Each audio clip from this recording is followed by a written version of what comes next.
Hey everybody, welcome back. Welcome to video 4 of our 4-video series that is dealing with the topic of the care of the soul, soul loss, and soul reclamation. I want to just kind of recap really quickly on a couple of the things we talked about in the other videos. So in video 1, we talked about the nature of the soul, that you are your soul, that is who you really are. You are a soul. And that soul chooses to take pieces of its energy and to place that energy in different forms of incarnation so that it might be able to experience and grow that energy and then be able to invest it in more and more and more things. And then in the second video, we talked about the nature of the decisions you make while you are still at your higher self, your big soul, that talked about the 3 very important decisions you make about choosing your family, choosing the time of your birth, and additionally, choosing the level of risk that you were willing to take so that you would be able to grow that potential soul. So some of that risk that you were willing to take is the nature of the incarnation that you are going to come into because of the family that you are going to be with, and also if you might choose to have any physical challenges or anything else that would be happening within that incarnation, and how everything else after that point, everything from the time you are born, the time your parents are born, the time their parents are born, everything that happens once you are here is pure improvisation. It's purely being driven by your decisions and how you are responding to things based on your emotions. And we talked about emotions being separate cellular structured creations that are kind of unique in their own individual things, so that the emotion of betrayal, for example, or abandonment or neglect or something of that nature, everyone in the world experiences those emotions in the same way because they have their own unique cellular structure. And then in the third video, we talked about the nature of soul loss itself, how the nature, because of the fact that you have taken on this certain risk structure in your life and this certain family structure, what winds up happening is that you may have certain experiences that will cause you to actually lose some of your soul energy. And we use that analogy of the financial industry, which Margaret said we've actually developed from our soul, which is to say that the greater the level of risk, the greater the level of potential growth. So in looking at that, that is exactly what we are doing. We've chosen this situation where, based on the risk, we may grow our soul energy by encompassing our experiences in love and compassion and understanding, or we might possibly lose some of that soul energy, or maybe even a lot of that soul energy. And sometimes the loss of that soul energy might even put us in a position where we've lost more than we need to support this physical structure. And we're going to talk about that today, some of the things that might happen when that takes place. So we've talked about soul loss through trauma, through giving your soul away in trying to be loved and desiring to love others. And finally, in the third form of soul loss, which is where your brain actually takes a bit of your soul energy and places it aside for safekeeping so that you don't lose it, and that energy actually then stays outside of you. So today what we want to talk about is what happens when all of this takes place, when you actually go through this situation of soul loss. And how do you know? How do you know that you have possibly lost soul energy? How do you know when there's something that's going on that allows you to feel that there may be a situation of soul loss? And that's what we're going to talk about today. How do you know? And then what do you do about it once you know? So the how do you know actually can be somewhat simple to find out, because one of the first ways that you know is that you might find yourself saying things like, I just have not been myself since this, since the death of my mother, or the death of my child, or since I lost this job, or since the breakup of my marriage. If there is a since in your life that you feel like you have not been the same, like you have just not been you since that given situation, then there's a very, very good chance that that is because you lost you. You lost a major piece of your soul during that situation, which is why you're feeling like, I have not been the same since that particular thing. Or maybe you might feel as though it's very, very hard for you to make up your mind about anything, you know, and that no matter what you do, you don't really feel happy. Well, that's part of the situation of, you know, in the first situation, it's that trauma that may cause us to feel like I haven't been the same since this, because we've lost soul energy and we haven't been able to put it back. And by the way, the other thing about that trauma is that if we find ourselves being in patterns of energy where we notice that our life is repeating a certain pattern, where the people that we are attracting into our life are people who may not be respecting us, may not be treating us right, may be actually being abusive to us, or we find that the jobs that we're going for or the jobs that we're in seem like they're going to be wonderful in the beginning and then they turn out to be terrible. Again, maybe we have bosses that aren't respecting us or treating us well, or maybe we just seem to find that there's this, that happiness is just always so elusive. It seems like something's going to be great in the beginning, but then once we're there, it never pans itself out to be that particular thing that we're hoping that it's going to be. So those patterns of behavior wind up repeating itself. Remember how we said, if you have loss or abandonment in your childhood, you may have it again in your middle school life or your high school life, or as you're getting into relationships. So you find those patterns are being repeated. If you look at your life and you think to yourself, wow, I am really repeating a lot of patterns, and I've really done a lot to try to not do that, and yet I'm finding that I'm doing it anyway, that's a very good indication that you have gone through some element of soul loss, that you've lost a part of yourself. If you're having a really hard time making up your mind because there's like 10 dozen different voices in your head that are always trying to tell you different ways that you should think, then there's a very good possibility you've gone through soul loss as well, because you've given away a lot of who you are in order to be able to be that person that other people would love. So if it's hard for you to find what really makes you happy, then that's probably because you've given away so much of you that you don't know how to make you happy at this point. And that's that second level of soul loss. And the third level of soul loss, where so much of you has been given away for safekeeping, that can affect your overall energetic situation as to how you feel, and sometimes the physiological situations that you might feel within your body. Now, there's an additional component that will add to this physiological situation, and that we've talked about a little bit before too, which is this whole concept of cellular memory. Now, we know that all those emotions that you've taken in traumatic soul loss is a part of cellular memory. But the thing about cellular memory is this: every single thing that happens in your life, you retain in your body as cellular memory. Every memory is actually a cellular recording of what has happened. And we don't just store that cellular memory in our head. In our head, where our brain is, that's actually where we process cellular memory. But we store it all over our body. We store it in tissue, we store it in muscle, we store it in our organs. We store it everywhere. We store it in bone, we store it in blood, we store it everywhere in our body.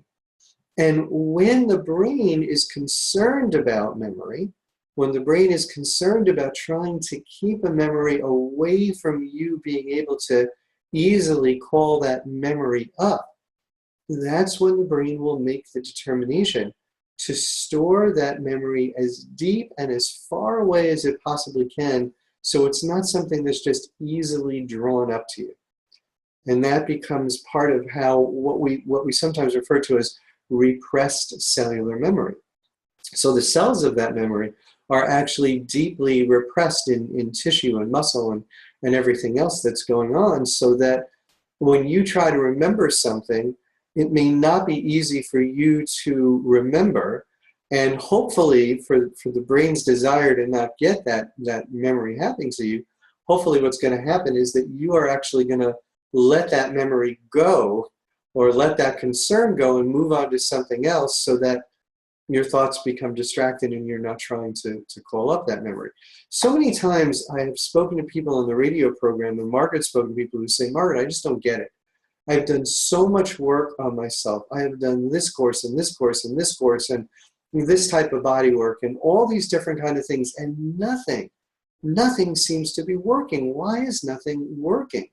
Well, it's actually because your brain, in its desire to protect you, is pushing you away from those things. So you may find yourself where sometimes you have this really excited feeling, you want to do this new thing, this new project, this new program, and somehow as you're doing it, other bells and whistles start to come up. So you're listening to the program on your computer, and then somebody pops up on Facebook, and all of a sudden you're drawn into go do that, and now you're all wrapped up in that, and by the time you come back to your program, you're like, I'll do it tomorrow. You know, I want to give myself a little fresh focus.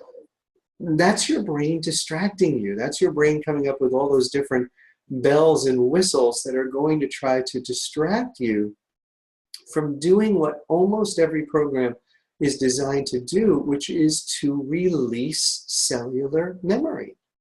The desire of almost every program is to allow you to release those cellular structures within your body that are causing you to repeat certain patterns, that are causing you to repeat certain emotions. The problem is the brain doesn't want to let you do that when it thinks that you don't have enough energy to support your physical being.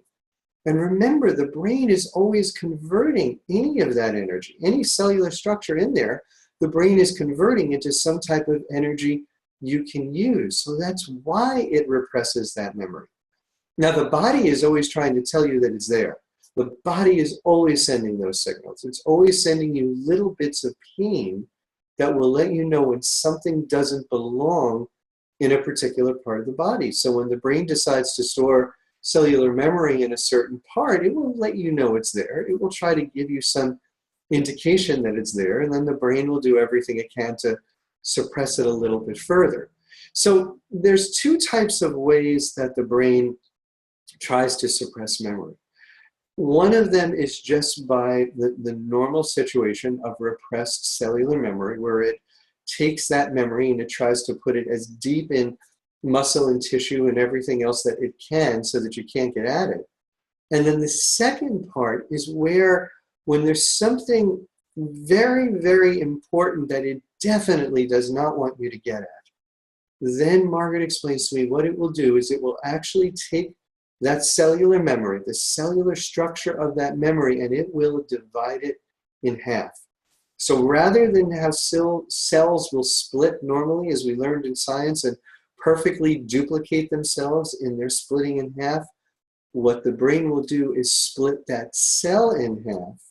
So now it is breaking up in halves and dividing itself in this opposite method. And the reason why it does that is it splits it into two pieces, and those two pieces are your cognitive part of that memory, that part of that memory that you will remember and clearly get the image of what that memory was about, and the emotional part of that memory.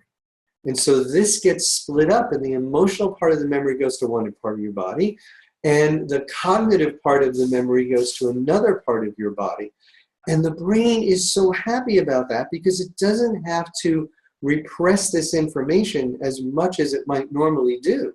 You can even leave it a little closer to the surface, because here's what happens.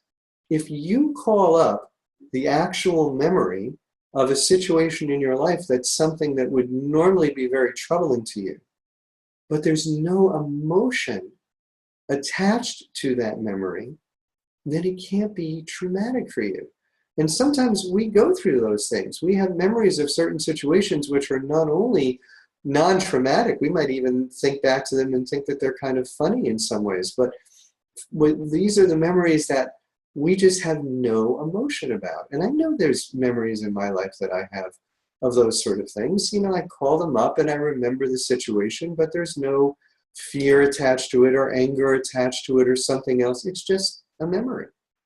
And at the same point, that emotional part of the memory gets stored in another part of the body, and the brain is fine with that, because if you call up emotions that are not attached to any particular structure, but just an emotional release, the brain's fine with that too, because that's good. You're getting energy out of you. You're doing part of what the body wanted you to do, which was to get rid of that emotional release that might be damaging for you. And the brain's okay because you can't connect it to the actual damaging experience that took place.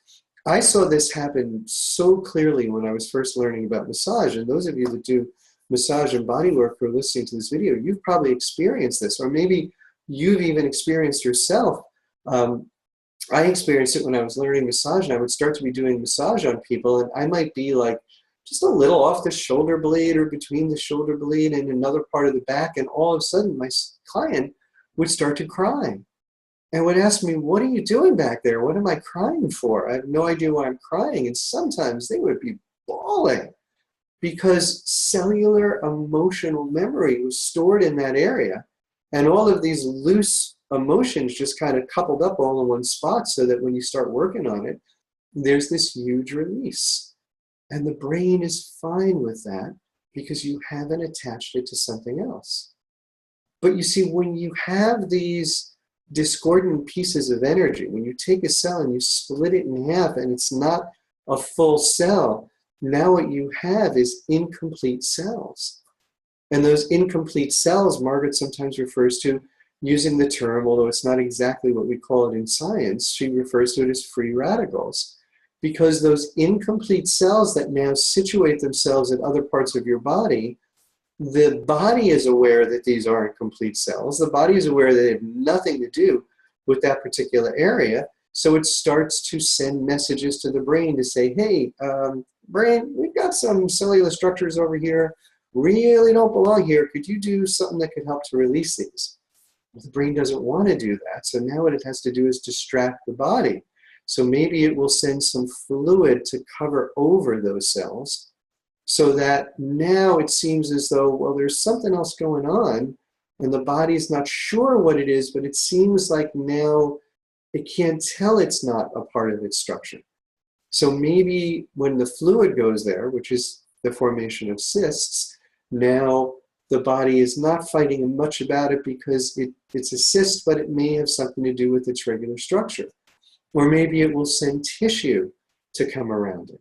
So in that case, it becomes more of a growth. Maybe at some point it might become a tumor. Maybe if there's enough stuff, and there's so much stuff that is situated within the area of our solar plexus, and certainly in the area of our intestines, maybe we might find that that fluid now is not only surrounding that one area where it's hidden, maybe it's surrounding all of our intestines and our stomach area. Maybe we start to, if we have tons and tons of cellular memory that's being repressed, maybe we start to actually build up water weight or other kind of weight that is really a layer of protection that the brain is building up between someone who might touch our body or us touching our body and the cellular memories that are being placed inside. You know, we talked about repetitive patterns, which is a term that's used in psychology when someone is repeating certain patterns, and how the fact that you are attracting energy to you that is bringing you the same energetic experiences, which is something very, very much out of your control, that is creating or adding to this psychological factor of repetitive patterns. But then there's another set of terms that are also very, very well known in the field of psychology, and that is detachment and disassociation. Now, detachment is when we are actually going through an actual situation of soul loss. That is when a part of our energy, a part of our memory, a part of our core being becomes detached from us and is now out there somewhere in space and time. That is detachment, or my understanding from Margaret about what we refer to as detachment, as it may also refer to a psychological term. That's why so often when people are detached from certain psychological situations, it is because their soul is detached from their body in that particular thing. And then there is disassociation. And disassociation is when you have a situation of a cellular structure that has disassociated the core memory of that from an emotional response. Remember, those cells are split up. So there's a disassociative pattern that's going on in this case where the action does not meet up with an emotional response. And sometimes we find that that happens in situations where people just can, they may be going through, different types of things. Maybe they have a narcissism situation where they're not realizing because they are detached from the emotions of the things that they're trying to do to just take care of themselves, that they are not caring for others. Or maybe they're just detached from their own feelings in different situations. Maybe sometimes there is detachment in other ways, or disassociation rather in other ways, where they are disassociated from what they are trying to feel or understand about past situations in their lives. And this is all cellular. This is all part of the process of us losing our soul energy, but then our brain trying to keep our body going by doing whatever it can do to disassociate memory that's existing within our body, or deal with the fact that there's all this detachment that's already taken place. Now, what happens then when your energy gets so low? We've talked about when you have soul loss and you just know that you're not yourself, and you know that you're missing something. You know that you're missing a piece of yourself. You're missing a really important section. All those things will happen, but sometimes you still are realizing all those things, but physically you're in good physical health. Emotionally, you may be in a good situation emotionally, but you're knowing something is missing. And that's the part that you're trying to figure out. What's missing? What's the missing link in this situation? What's the missing link in this life that I'm trying to figure out where it is? But then there are those other situations where between soul loss and the situation of your brain repressing cellular memory or breaking up cellular memory so that now you're having all these dissociative patterns that are going on, the brain begins to try to focus. It's so all over the place trying to focus on repressing all this energy that you may find there are a number of other conditions that might be starting as a result of this. And some of these conditions are things like post-traumatic stress disorder, where you have so much repressed memory that it is actually trying to force itself up when you're in your dream state, when you're going into that alpha state and tapping into those memories. Or maybe because you have PTSD or because of other circumstances, you may have developed sleep disorders, because when you go into that deeper sense of sleep, that's where there's a chance that some of these memories may come up in your dreams. So you may find yourself not sleeping. You may find yourself sleeping just a few hours and not being able to get into a deep sleep, because when you get into that deep sleep, it changes your thought patterns and it allows you to get into that deeper state, to leave that theta state and go into that alpha state. Maybe you're suffering with fibromyalgia, and with fibromyalgia, that's a situation where when the body is designating pain because it's trying to get your attention, it's trying to get you to do something about pain in a particular part of your body, because if you could focus on that pain, if you could tap on it, if you could do something to recognize what that pain is, then maybe you would be able to do something about it. The brain will start to actually distract you from that pain by creating referred pain. So now you're not necessarily knowing that where the pain is coming from is actually here, because that's where there's the cellular imbalance. You may find it more over here or over here. And now as it refers that pain to a different area, now you're focused on here where there's nothing there. and you can be distracted from here. Or when there's enough stored cellular memory and your brain is just screaming out all over the place that saying, hey, you need to pay attention to these cells that are all over the body, now you may have a condition that's known as fibromyalgia, where your pain sensors are just off all over your body and it's sending things all over the place. We already talked about the fact that you may have unexplained weight gains that are taking place because your body is sending cushioning all over. A lot of times people who go through different forms of abuse wind up building up cushioning around their body, both as an effort to cushion a particular section of their body, but sometimes to make them less attractive so that they are trying, inadvertently, the brain is trying to push people away from them and cause that person to feel less attractive themselves so that they are not desiring to draw people to them. That's not, please don't by any means misunderstand that I'm trying to say that people who have weight gain or people who have who are heavier or less attractive people. That's not what I'm trying to say. It is attractiveness we're talking about in terms of energy, so that you are not attracting to you that same energy that is within you to duplicate that energy again, to have another form of soul loss. I just wanted to clarify that so that you're understanding that's what I'm meaning. We're talking about energetic attractiveness and not doing things to try to not put that energy out there so that you will attract that back to you again. You may encounter situations that doctors will sometimes refer to as cellular breakdowns. You might find disorders taking place in any of the body's systems that are used to create balance, like the limbic system or the lymphatic system or the autoimmune system within your thyroid.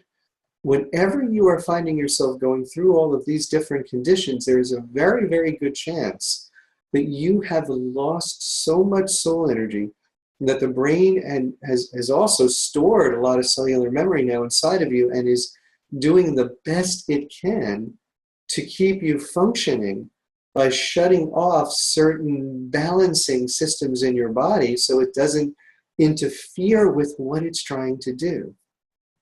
So if you're experiencing any of these physical symptoms, then the likelihood is incredibly good that you have experienced soul loss, and that there is a lot of other cellular memory that's also going on within your body, so that you know that this is the result of all the different things that are going on.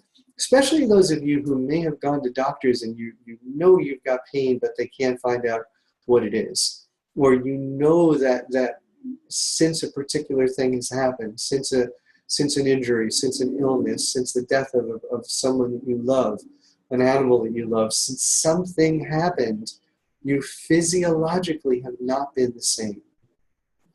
When those things are happening, that is a way of letting you know that you have encountered soul loss. So when you have encountered soul loss, there are a couple of different things to do. The first thing that we so often recommend, and we've talked about it in each of the videos, and again, I urge you, please send me an email and ask me for those exercises. They are called the soul exercises. There are grounding exercises which helps you to pull energy up out of the earth, so that when you're losing energy, you are actually trying to build that energetic flow up. And there are two, what I refer to as shamanic tapping exercises. And I call it shamanic tapping because as you are tapping at the different points that are part of the tapping exercises, there is drumming playing in the background. And that drumming changes your brain's wavelengths so that it helps you to go in deeper and faster. And there's two exercises. One is to help to give back other people's soul energy you're holding on to within your body.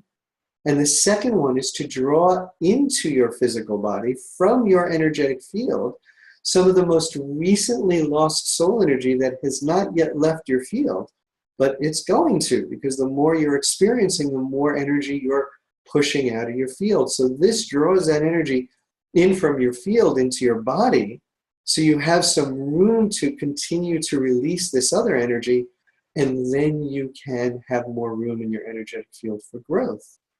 this is what's so important. It's why I think I became so drawn to soul reclamation as I was first learning about shamanism, and why I think it's such an important part of everyone's healing, is that if you listen to what I'm talking about, one of the things that you might say to yourself is, well, yeah, Gerry, everybody has experienced this. And if you've said that, you're absolutely right. We all have. Every person of the billions of people on this planet have experienced some form of soul loss, and some much more severe than others. But the truth of the matter is, for the billions of people that are on this planet, there are relatively a handful of us that are doing this work.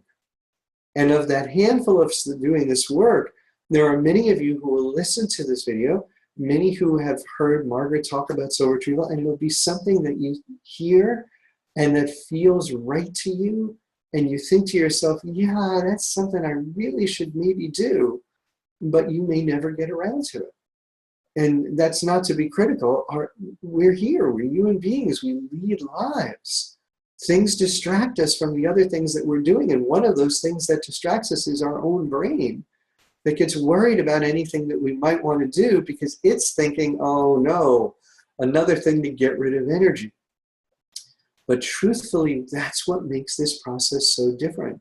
It's not about getting rid of energy, it's about bringing energy back, filling yourself up. And then once you're filled back up, then getting rid of some of that energy. Or maybe beforehand, doing grounding that starts to fill your energy up, getting rid of some of the energy and creating some pieces for some room rather, for the soul energy that's coming back so that it can just expand within you and feel so amazing.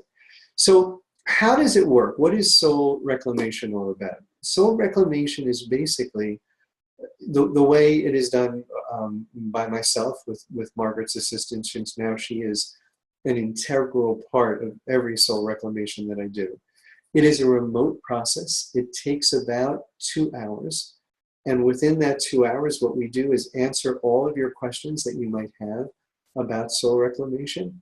We do a couple of pieces of what I like to refer to as ceremony, which is basically the lighting of a candle in which you are igniting this process. See, the very important thing about soul retrieval and soul reclamation, I learned in the field of shamanism that this was called soul retrieval. And the shaman would go and they would find your pieces and they would do all these different things and bring them back to you.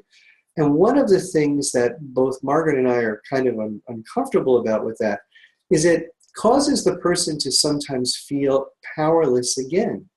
That you are calling upon this person to help you to find your soul pieces because you're not able to find them. But the truth of the matter is, we can't do anything without you. You are the power. You are the one who empowers us to be able to go forward and bring your soul pieces back.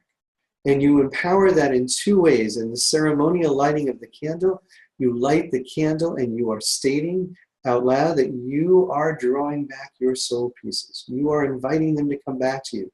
You are igniting this process of the soul retrieval. You are lighting this candle as though it is like a beacon that you are putting out into the universe that says, here I am. Here's the place you're coming back to.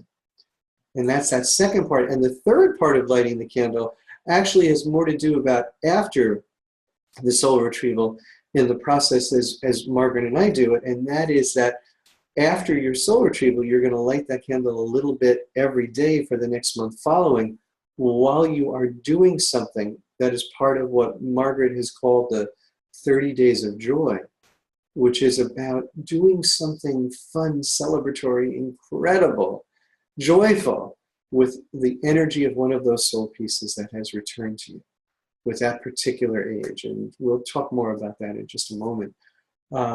But that's the symbolism of the candle. And then the other ceremonial thing that we do before we actually do the soul retrieval is a prayer.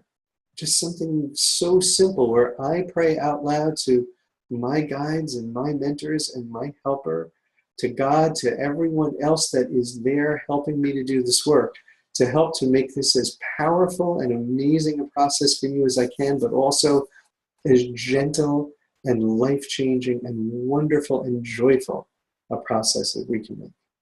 And then you say a prayer, and you say that prayer from your heart out loud as to whoever you would like to call upon for your help and your guidance.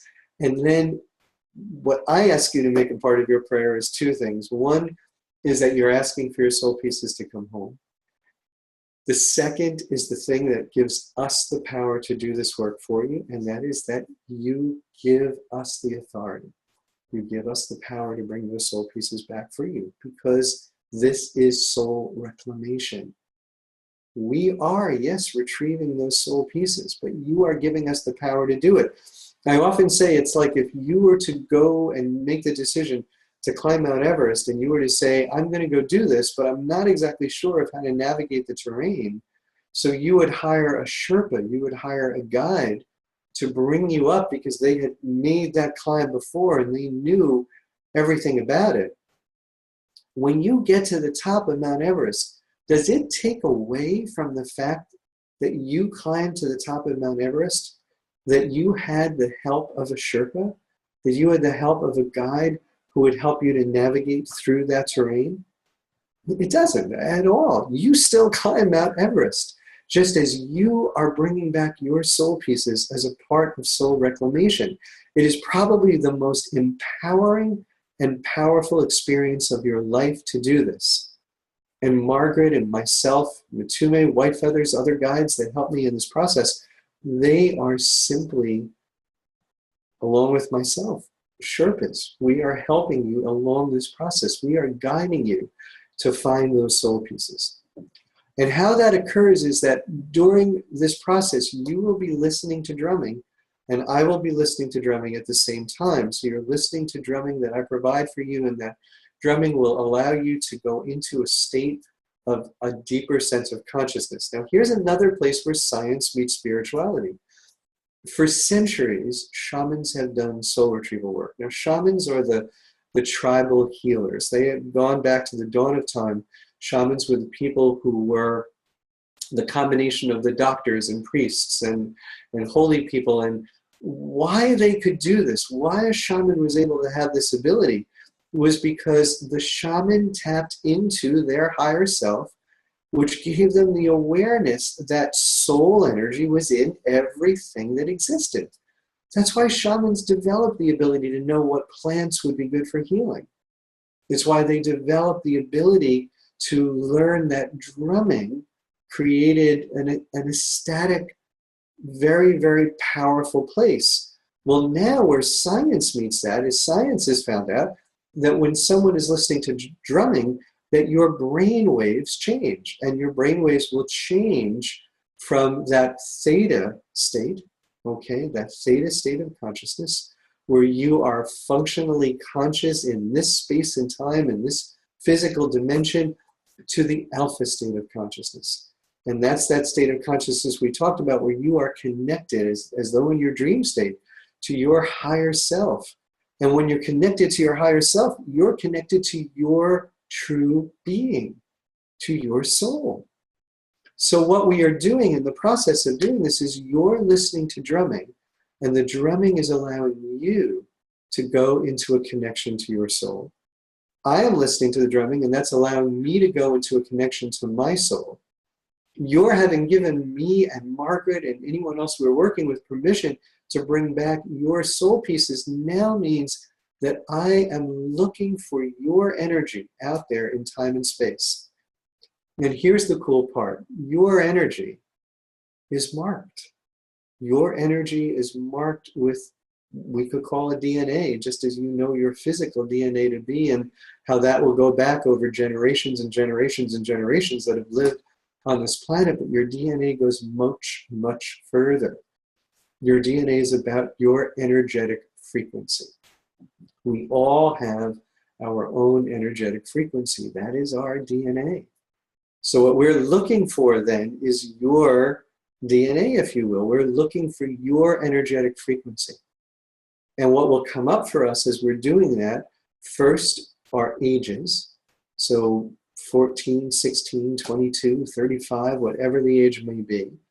And that age is always indicative of an experience that happened right at that calendar age, or it is indicative of an energy that was taking place during that calendar age that may have begun the year before or maybe ending the year after. So it gives us a point of reference, but it is always something related to that age.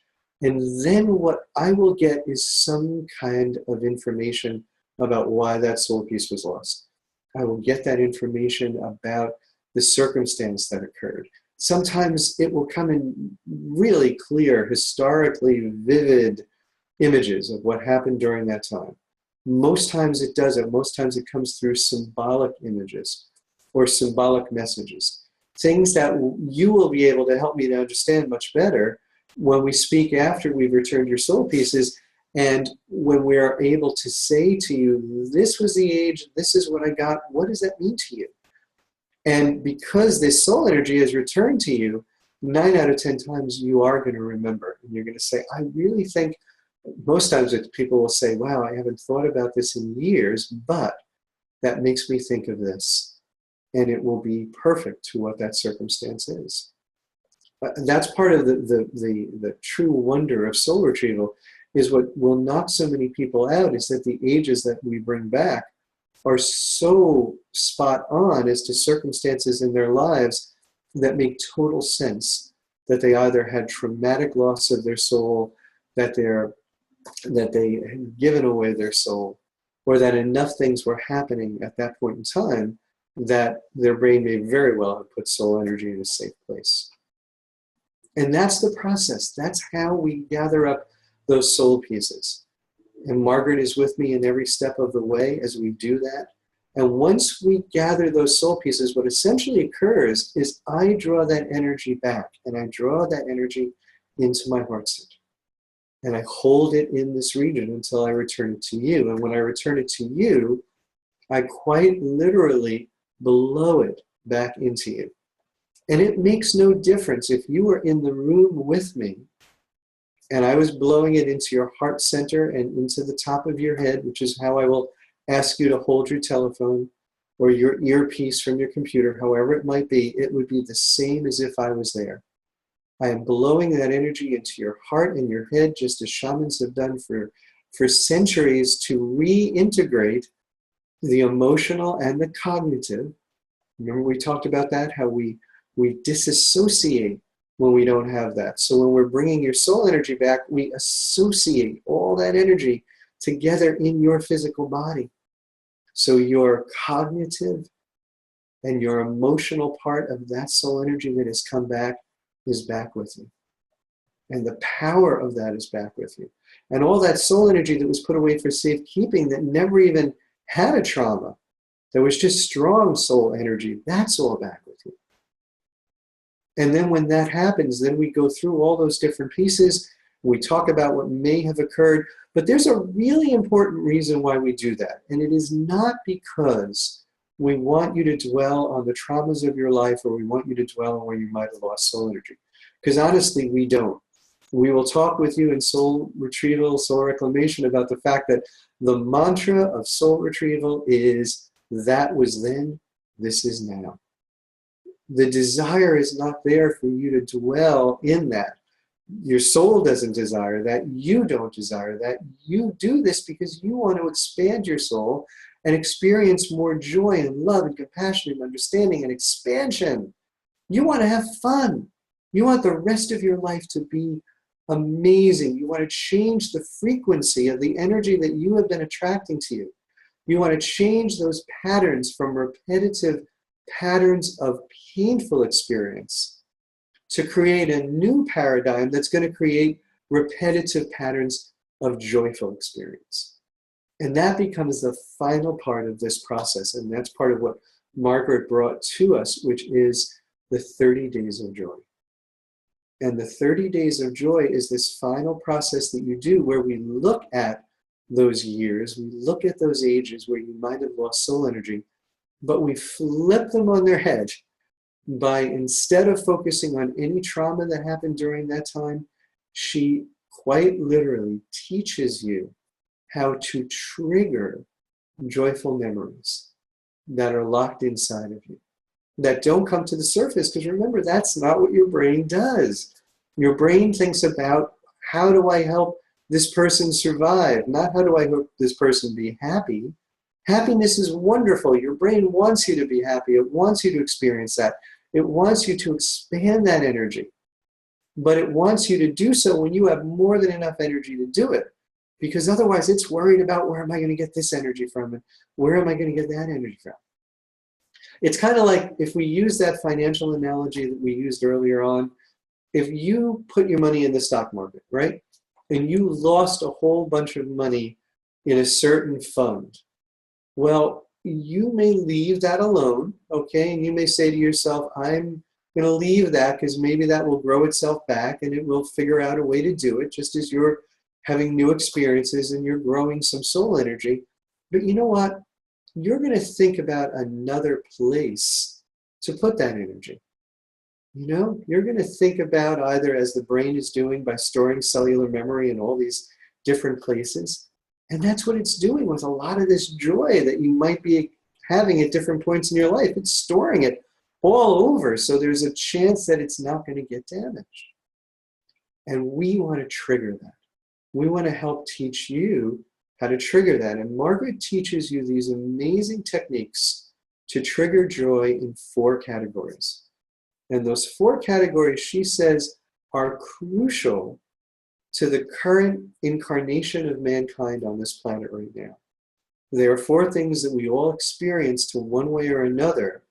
And because they are so tied into our senses, that they will help us then to remember experiences that are joyful.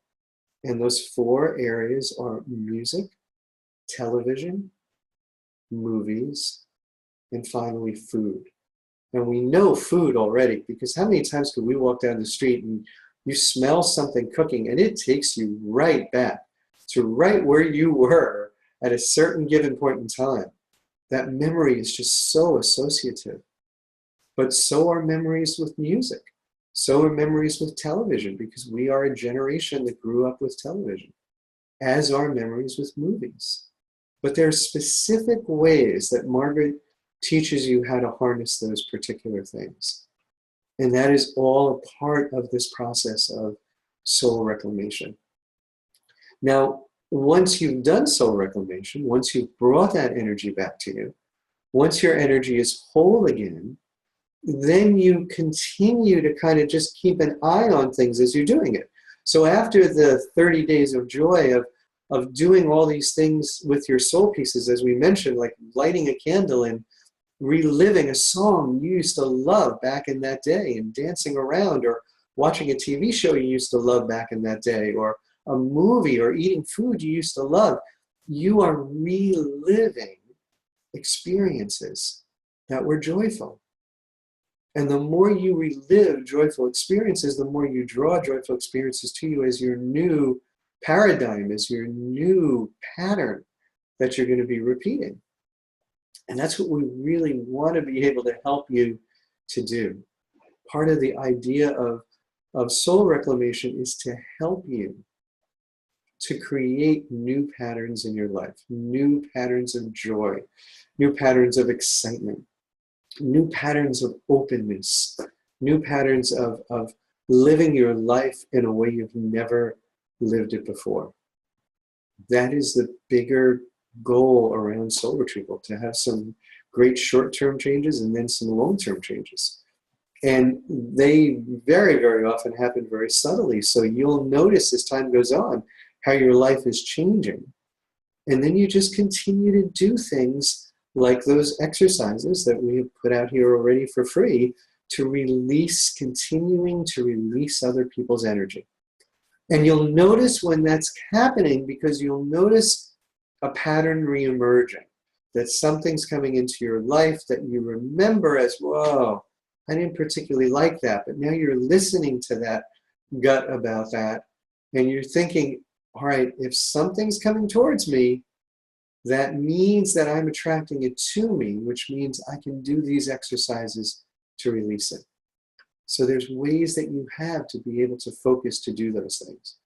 And you'll find other ways too. Once you draw this soul energy in, you'll be so surprised the other techniques that you're going to find too that will then help you release it. Maybe all those things you've started to do that never worked, you can redo again now after the 30 days, because now all those programs that you loved but for some reason couldn't do, they will work for you because now you are not at a shortfall of energy. You have enough of your own soul energy present to be able to allow that energy to move forward. And that's so important. That's all your brain is looking for. It's looking for more energy.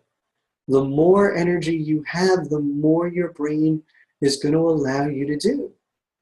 Think about it just on a physical basis. Think about when you wake up in the morning and you are feeling so incredibly energized. When you're thinking about your day then, you might be thinking to yourself, you know what, I think I'm going to go for a run today, or maybe I'm going to go swimming, or you know what, I'm going to try to tackle that project that I've been putting off around the house or outside in the garden or the yard. You've got all these things that you want to do because you've got all this energy. But when you don't have all that energy, when you wake up and you're really tired and you're kind of a little bit depressed and you're just not feeling yourself, we say that so much. I can't go today. I'm just not feeling myself. I don't know what it is. You know? We mentioned depression just a little bit before. What is depression? Depression is when your brain is depressing, if you will, slowing down the process of your energetic being, your energetic wherewithal, if you would. So if your friend invited you to a party on Thursday and said, hey, Friday night, there's this great party, and you were like all energized on Thursday, and you're like, yeah, I'm going to be there. I'm going, you know? And then overnight, your brain is thinking about, oh man, she might go to that party, or he might go to that party and maybe meet somebody, and that person might break their heart, and just can't afford to lose that energy, you know? Now the next day you wake up and you're really low in energy. And now you're thinking, I don't know if I want to do that. I'm not sure if I want to do that. Your energy is so very affected by all of those different things that are happening in you as a result of soul loss and repressed cellular memory and disassociated cellular memory. All of these things are what cause all of these other things to take place. Think about your cell phone for just one moment. This is kind of the last example I would really like to give you. When your cell phone is at a full battery charge, especially those of you out there who have smartphones, what can you do? You can do anything. You can listen to music. You can download programs if there's something that you really want to do. You can be listening to music, reading an email, talking on the telephone, and downloading a movie at the same time. Now, all of those things can be happening, but why is that you can do that? Because your telephone is completely energized. The battery is completely charged. Your life force energy, your soul, is the battery to your being. The more charge it has, the more energy you have, the more expansive that soul energy is within you, the more you can do, and the more you desire to do. The more you can do, and the more you desire to do, the happier you are. And that's the goal of everything we have talked about in this past 4 videos, is to try to bring to you the information as to how you can secure more happiness, more joy, more power, more life, more you into that life. So we would be honored to help you with that if that is something that you would like to do. You can schedule a soul reclamation appointment right at my website at gerrygavin.com, gerry@gerrygavin.com to email me, or just go to gerrygavin.com. And right under the category for soul reclamation, it will explain exactly how you can go about doing it. please do. And if you feel like, well, you know what, I don't know if I need to do it right this minute, or maybe there's something that's causing you to hesitate, if it's finances or anything, we also have easy payment programs. My goal, Margaret's goal, we want to try to help people, as many people all over the world, to bring their power back, to be whole, to be you. So however we might find ways to do that, we are finding ways to do that, whether it is through this series that helps to bring your awareness to a new level, and if nothing else, that gets you starting the soul exercises to try to keep the process of soul loss at bay, or to bring back a little bit of your own power, or to offer payment plans on soul retrieval, or to do other things that we might do selectively at certain times, as for example, with groups who hear initial videos or other things of that nature, or just to help to train more people to do this work. And that's something we're going to be doing in the very, very near future too. We're going to hear about some training programs that we're going to be starting for people who would like to do angelic soul reclamation, and to help people to retrieve their souls. You'll see that. It's a great thing for body workers and therapists who may be hitting walls with their clients and would love to know, how do I get to that next place? However we might be able to help you, we would love and be honored to be able to help you. In the meantime, thank you so much for listening to this video series. We hope to be doing a lot more on a lot more topics in the near future. Until then, thanks again. Bye-bye, everybody.